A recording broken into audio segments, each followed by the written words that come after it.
plus de 500 millions de dollars d'actions ont été vendus ce mois-ci et c'est même plus d'1 milliard de dollars d'actions vendues sur Nvidia sur cette année. Alors, sommes-nous au début d'un gigantesque crack à venir? On va regarder ça. Mais avant de commencer cette vidéo, n'oublie pas de t'abonner, de mettre un petit like, ça me ferait super plaisir. Si tu le souhaites, mets-moi dans les commentaires le nom de l'actif de ton choix que tu aimerais que j'analyse pour une prochaine vidéo. Tu peux aussi rejoindre ma communauté en rejoignant le lien Discord qui se situera en description ainsi qu'en commentaire.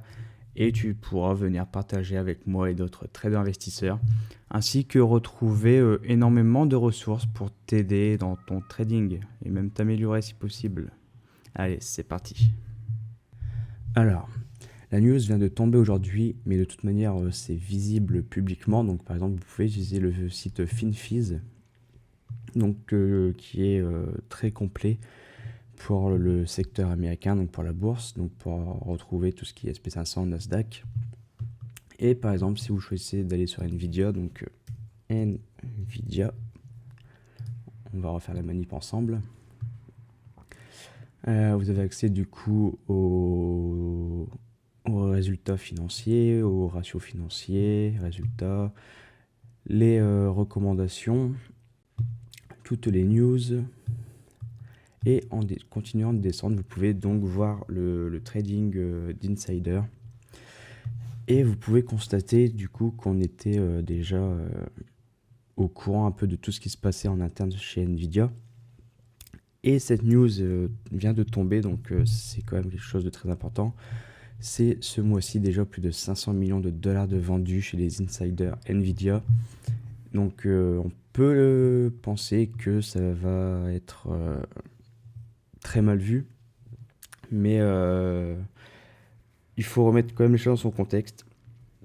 Alors, le contexte actuel, c'est que il y a plus d'1 milliard de dollars d'actions Nvidia qui ont été vendues par les insiders, dont plus de 500 millions de dollars rien que ce mois-ci, notamment par le président et CEO.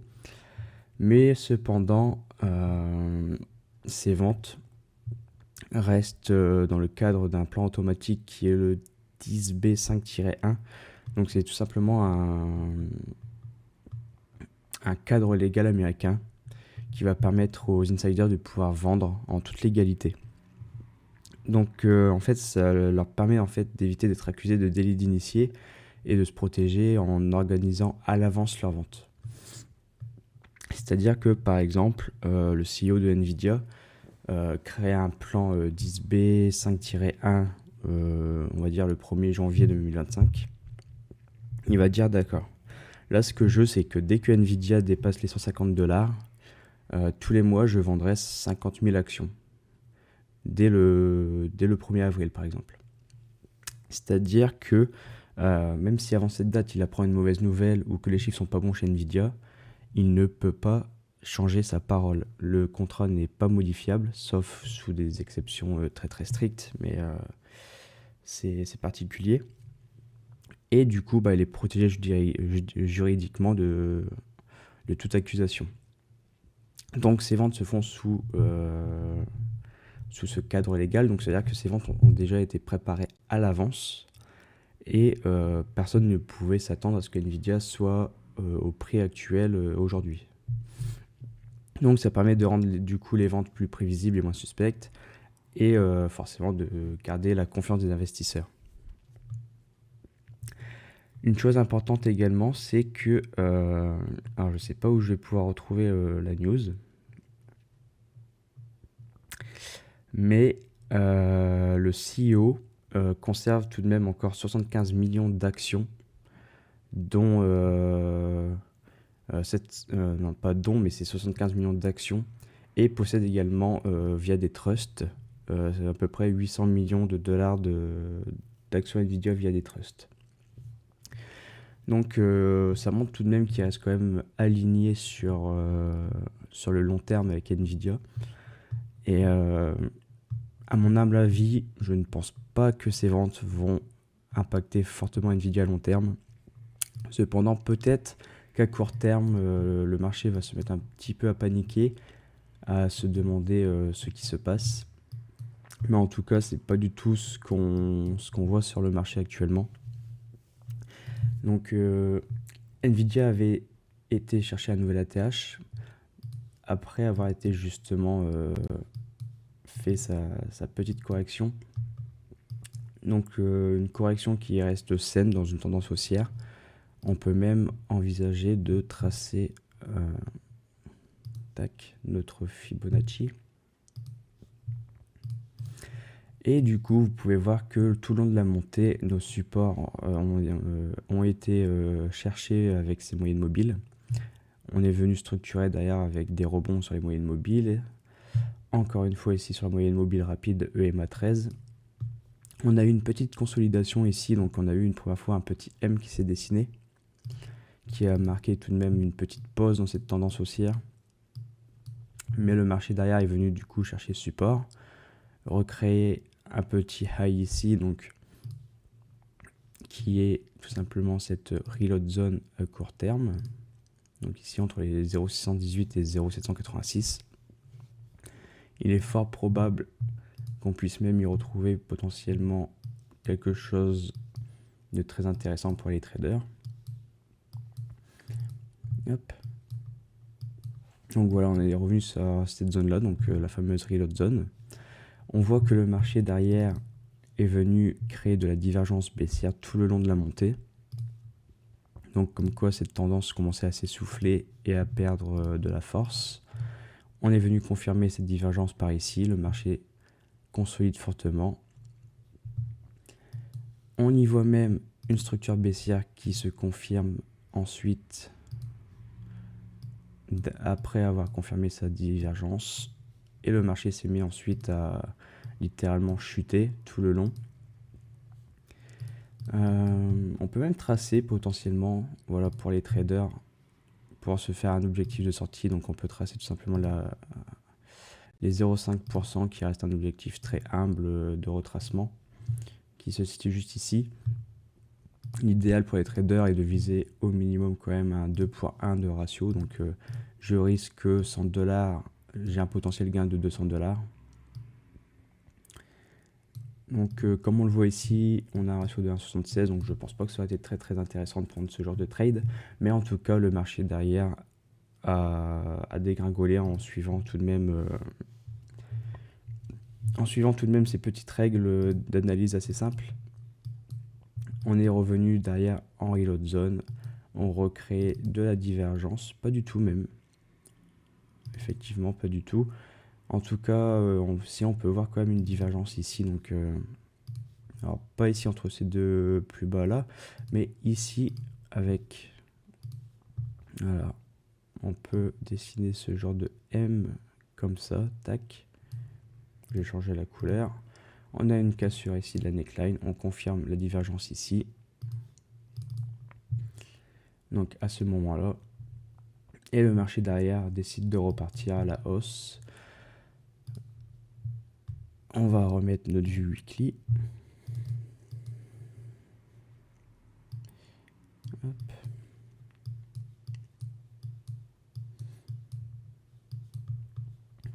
Et donc dans notre vue weekly, en plus c'est 0,618, cette reload zone correspondait également à ce support en weekly de la moyenne mobile. On confirme un W ici. On peut voir également que tout ce développement nous a formé une sorte de petit triangle, bon, dont je ne suis pas forcément très très fan de ce genre de structure, mais ça montre quand même la consolidation, le petit arrêt, la petite pause dans cette tendance pour repartir ensuite. Je vais enlever ça. Et derrière ensuite, on observe que le marché crée de la divergence baissière là, sur le weekly. Donc on a un plus haut ici à 152,89 et ici 153,13. Donc bien qu'on ait venu dessiner cette divergence baissière ici, le marché a créé un nouveau plus haut. Donc on n'a pas vraiment de M qui montre qu'on cherche vraiment à retourner le marché. On a une petite correction où on est revenu chercher le first stop qui est plutôt une bonne nouvelle. On finit toujours de toute manière dans une tendance par revenir chercher ce ratio, donc les 0,382, ce que j'appelle le first stop. C'est tout simplement le premier arrêt. c'est le premier arrêt, ça porte son nom, c'est que peu importe le développement de la tendance, on reviendra toujours tester ce niveau, c'est le premier arrêt, pour tester justement le marché, pour savoir si cette tendance reste toujours d'actualité, si elle est toujours aussi forte, si on la conserve toujours, ou si justement on est en train de voir un changement de tendance, ou du moins une transition dans ce marché. Là, ce qu'on voit, c'est qu'on est venu chercher ce niveau. On a eu une réaction directe avec des acheteurs qui se montrent. Et le marché a décidé de repartir de plus belle jusqu'à aujourd'hui créer un nouvel ATH. Donc ça montre à quel point déjà le marché, lui, ne panique pas vis-à-vis de ce qui se passe en interne au vu des ventes des insiders. Le marché, lui, décide quand même de rester confiant. Et actuellement, on peut même, pourquoi pas, aller voir ce qui se passait un petit peu en plus court terme. Si on est en plus court terme, pour les traders, donc au vu de cette baisse, il aurait été intéressant de tracer notre Fibonacci. Et on revient à ce qu'on disait tout à l'heure, donc si cette tendance, peu importe la tendance, on revient toujours tester le premier arrêt. Sur cette petite tendance baissière à court terme, on est finalement revenu chercher le first stop. Derrière, on consolide sur ce niveau, on le teste. Les vendeurs reprennent la main puisqu'on prend ce M, mais on ouvre sur un gros gap baissier ici. Cependant, bien que les vendeurs ont repris la main, ils n'ont pas été capables de venir chercher un nouveau plus bas. Les acheteurs se remontrent. D'ailleurs, on a aussi cette divergence haussière ici qui se confirme. D'ailleurs, on a ce petit W avec ce gap haussier. Et on revient retester ces niveaux tout en venant combler le gap. Et on confirme un beau W ici, là, comme ça, en assez grand, qui vient donc résoudre ce premier arrêt. Et derrière, on nous dit donc que comme les acheteurs ont repris la main sur le marché, on recapture le first stop avec cette structure. Et ben, le prochain arrêt logique dans lequel on devrait venir s'arrêter, c'est la reload zone. Dans la reload zone, forcément, si ce top est le top local du marché, bah, il sera logique de voir les vendeurs recharger leur short, rechercher à vendre le titre dans cette zone. D'ailleurs, c'est pour ça qu'on voit quand même une forte consolidation pendant presque 2 jours. Donc j'ai peut-être jusqu'à mercredi ici. Non, même pas 2 jours. On était là ici. Ah non, je regarde, c'est pas le bon. Là, du 14 mai. Voilà, pendant presque plus d'1 mois, on consolide dans cette reload zone. Donc ça montre à quel point le marché se testait. Et au final, les acheteurs ont décidé tout de même de reprendre la main, de refaire des petits pics d'achat justement, de se réveiller pour continuer à conduire le bus sur cette tendance. Donc aujourd'hui, il est possible de pouvoir essayer de chercher des objectifs pour Nvidia. On peut commencer tout simplement d'abord par tracer l'extension de ce petit range où à court terme on va pouvoir dégager des objectifs. Donc un objectif qui serait idéal, c'est donc la garage jaune pour Nvidia. Donc il se situe entre les 194 et 221 $. Donc on pourrait atteindre le cap significatif des 200 $, en tout cas ce gros chiffre rond. Nvidia, ça reste quand même maintenant l'action la plus capitalisée, qui a même dépassé Apple. Donc on est sur presque 4 trillions. Donc un Nvidia à 200 $, ouais, ça nous ferait une action capitalisée à environ allez, on va dire 5 trillions 2 à peu près. Donc est-ce qu'on est à 1 trillion près pour Nvidia? C'est une bonne question. Bon, en tout cas, on a des objectifs à court terme qui peuvent se poser pour Nvidia. Je pense qu'on peut même envisager de tracer un AB est égal CD à partir de cette structure-là en W. Tac. En reprenant du coup à partir de ce lot.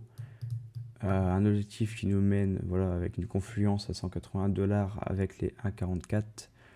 Donc ça me paraît être surtout une première zone intéressante pour Nvidia de venir chercher ce niveau.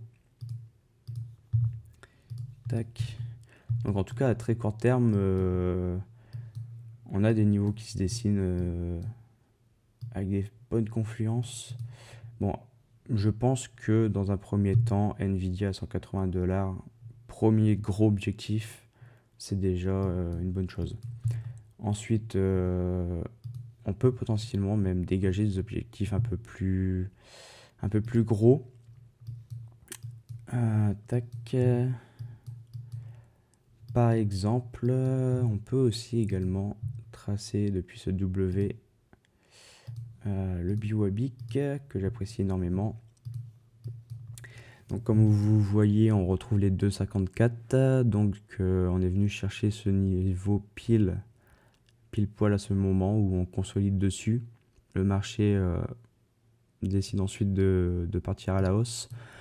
Et on voit d'ailleurs que le Biwabic s'aligne idéalement avec la garage zone, avec l'entrée de cette garage zone, donc sur les 1,618. Un objectif à 196,94, on va dire presque 200. Donc en plus d'avoir donc cette grosse barrière psychologique des 200, on a quand même des objectifs qui semblent nous mener à lui. Donc en tout cas pour Nvidia, je pense qu'on peut rester optimiste. Donc voilà pour cette vidéo, j'espère que ça vous a fait plaisir. N'hésitez pas à vous abonner, à mettre un petit like et un commentaire, ça ferait extrêmement plaisir. Allez, ciao!